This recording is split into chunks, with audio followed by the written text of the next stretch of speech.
So a few months back, we took a look at the Oppo Find 7a.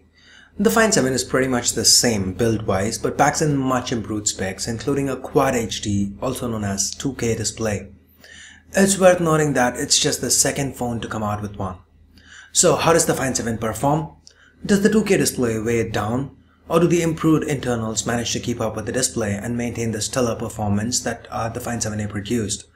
Well, that's what we aim to find out in this video.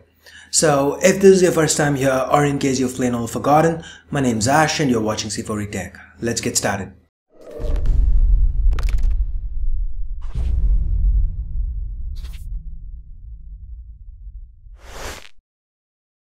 As always, let's start with the build. The Find 7 is built identical to the Find 7a. Metal frame enclosed by plastic. To the front, we have the 5-megapixel front-facing camera, sensors, earpiece, lower below, the 5.5-inch Quad HD display, and below that, the capacitive menu, home and back keys. Sadly, the keys are still very dim and the haptic feedback also remains weak. Below this, we have the notification light strip, as elegant as it was on the Find 7a. To the back, we have the secondary noise cancelling microphone, 13-megapixel camera, dual LED flash, Oppo branding, and at the bottom, the dual stereo speakers. Yes, though it's just one set of holes, they are dual stereo speakers indeed. The back seats are removable, and inside we have the microSIM and microSD card slots and the user replaceable battery. What's impressive here is that Oppo has managed to cram a higher capacity battery into the same form factor. This is a 3000 mAh battery. That's 200 mAh more than the one on the Find 7a. Now despite that, the phone remains 9.2mm thick and is just 1 gram heavier. That's impressive.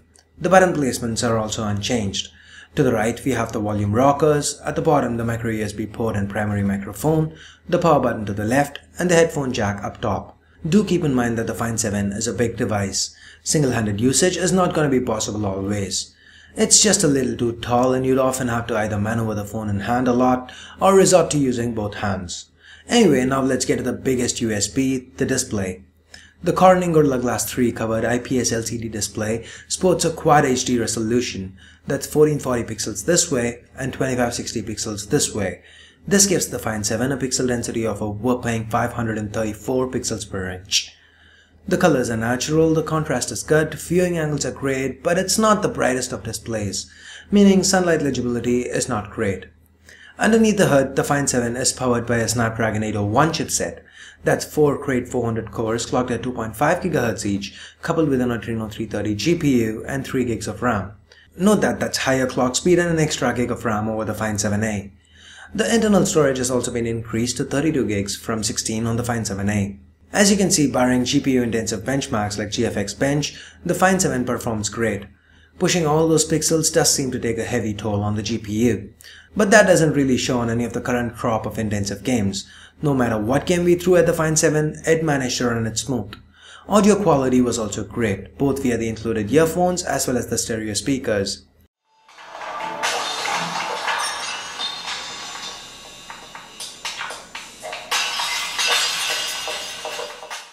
Now we get to the other area which we were afraid that the Quad HD display would affect. That's battery life. Is the 200 mAh increase enough to manage this display? Unfortunately, no. The Find 7 struggled when it came to things to do with the screen on. Like for example, with a looping video playback test, the Find 7 lasted only a little over 6 hours before running out of juice. That's a substantial decrease from the 9+ hours the Find 7a lasted, with the smaller battery nonetheless. This leads me to suspect that the lower brightness levels on the Find 7 is a conscious decision from Oppo for the sake of battery life. Do keep in mind that the Find 7 did perform well with tasks that didn't require the screen to be on, like for example calls and music playback. So yes, you can get through a full day on a single charge, but you need to monitor that battery percentage on top very closely. Also remember that the Find 7 too comes with a VOC charger. With this, Oppo promises 0 to 75% charge in just 30 minutes. And it actually works. Just like O-Click for the Oppo N1, it again seems like Oppo is aiming to add features that actually benefit the end user rather than a marketing gimmick. Now moving on to the camera, it remains unchanged from the Find 7a. It's the same 13-megapixel shooter with an Exmor RS IMX 214 processor, and it shoots some really good pictures. Colors are accurate. Under good lighting, there's a lot of detail. The camera even boasts of a mode that was initially called Super Zoom and then HD picture at the time of us shooting as a Find 7a review, and now UHD. In this mode, the camera takes 10 shots and stitches together the best 4 to provide a huge 50 megapixel picture. Well, this is all software and is not going to compete with the 41 megapixel shooter on the Lumia 1020. It is more than a gimmick. Zoomed in, these pictures have more detail and can be useful if you want to print out something huge. The camera UI is also the same. Impressive with a ton of options. The interface is clean, and though there are a lot of options, they are pretty self-explanatory. The Find 7 also supports 4K video recording at 30 frames per second, and unlike phones from other manufacturers, there's no time limit here. You could record till you run out of space, and the results are pretty good. 720p slow motion video recording at 120 frames per second is yet another feature packed in here. Now moving on to software, the Find 7 also runs on Android 4.3 with Oppo's own ColorOS on top. While yes, it's disappointing that it's not KitKat, ColorOS does pack in a ton of features on its own. Most of these features you see on ColorOS start out as feature requests on Oppo forums. This is something that I've mentioned before in my reviews of Oppo devices, and again, if in case this is the first review or first Oppo review of mine that you're watching, I feel you need to know. It's also worth noting that Oppo devices usually receive at least one update a month, fixing bugs and adding new features.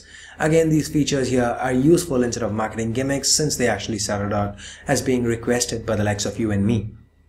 Features like tap to unlock, gestures to unlock, gestures on the notification bar, double tapping the home key to sleep, 2-finger voice controls, 3-finger screenshots. These are all features that I start missing once I'm done testing an Oppo device. And gestures like swiping to pull down the notification bar definitely do help with single-handed usage. ColorOS is also pretty customizable, letting you choose between a lot of effects and full-screen widgets that Oppo calls exclusive space. And then there are the themes. With themes, you get to change everything from the icons to the lock screen styles, and there are quite a lot of them. As far as the UI performance goes, ColorOS on the Find 7 is very smooth. The device feels responsive and snappy. Just like with the Find 7a, you don't see frames dropped or lag of any kind. The Quad HD display hasn't seemed to have slowed the UI down. And then we get to price. This is another area where I feel Oppo has done right. While yes, it's no Xiaomi or OnePlus kind of pricing, it still does undercut the only other widely available Quad HD sporting device by quite a bit. So what do we have here? In the pros column, we've got display, audio, camera, software, rapid charger, pricing, and a manufacturer that's intent on going out of their way to keep in touch with what the consumer wants. To the cons list, we have battery life, the lack of KitKat, and thanks to the advent of OnePlus and Xiaomi, price. Yep, I'm aware I've mentioned price on both lists, and that's because at the end of the day, it boils down to personal preference, the way you decide to look at the Oppo Find 7. So in my honest opinion, I feel that the pros do far outweigh the cons, and the Find 7 is definitely a great device to buy. That is if you must absolutely have that Quad HD display. Else, I feel the Find 7a does provide you the best bang for your buck. So anyway, if you do want to pick up a Find 7 or a Find 7a, you can do that from Amazon or merrymobiles.com. I'll leave a direct link down below the like button in the description. So I guess that pretty much brings us to the end of this review. Hope you guys liked it. Hope you found it useful. If you did, please do give this video a thumbs up. And for more videos like these, do stay subscribed. So thanks a lot for watching, guys. Till next time, this is Ash here from C4E Tech signing off. You guys have a great day. Bye bye now.